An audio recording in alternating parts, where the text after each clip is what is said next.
বোনের বাড়িতে এসে অস্বাভাবিক মৃত্যু দাদার। ঘটনায় চাঞ্চল্য ছড়িয়ে পড়েছে এলাকায়। ঘটনাটি ঘটেছে মাথাভাঙ্গা 1 নম্বর ব্লকের জমিরডাঙ্গা এলাকায়। মৃত ব্যক্তির নাম দয়াল দাস। মৃত ব্যক্তির আত্মীয়ের অভিযোগ, সোমবার দয়াল দাস বোনের বাড়িতে ঘুরতে এসেছিলেন। সেখান থেকে অপর এক আত্মীয়ের বাড়ি গিয়েছিলেন তিনি। সেখানেই পূর্বের আক্রোশবশত আত্মীয়ের প্রতিবেশীরা মিলে মারধর করে দয়াল দাসকে। এরপর রাতে আত্মীয়ের শোয়ার ঘরে ঝুলন্ত অবস্থায় দেখতে পাওয়া যায় দয়াল দাসকে।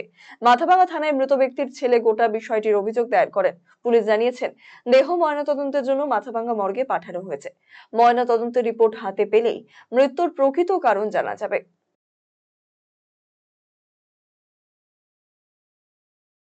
আমার কাকা বাড়ি দিকে মানে এখন তো রিটায়ারমেন্টের বয়স, তো আর 80 বছর প্রায় হয়। ঘুরেই ওইখান থেকে রায়গঞ্জ গেছিল, রায়গঞ্জ থেকে কালকেই আসছে আমাদের জমিডাঙ্গাতে আমাদের পিসির বাড়ি ছিল।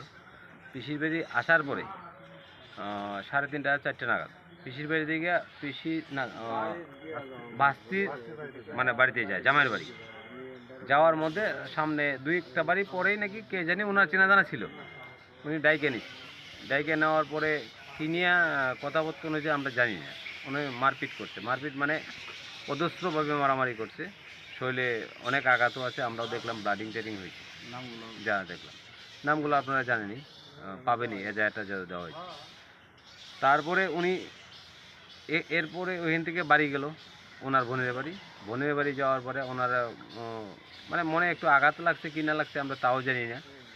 রাত্রে 10টার সময় আমরা খবর পেলাম আমার কাকা আর নাই ঘরের মধ্যে শোয়া ছিল। কাকার বড় ভাই ওই যে ছিল, উনি বাইরে দেখে পেচ্ছাপ করতে, বাইরে দেখে উনি ঝুলন্ত করে।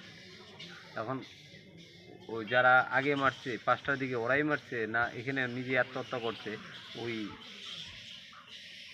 একটা মানে নানান ধরনের কথাবার্তা হয়েছে। এখন এই বিষয়েতে ওই এফআইআর অভিযোগ করছেন থানায়? হ্যাঁ যারা মারধর করছে? হ্যাঁ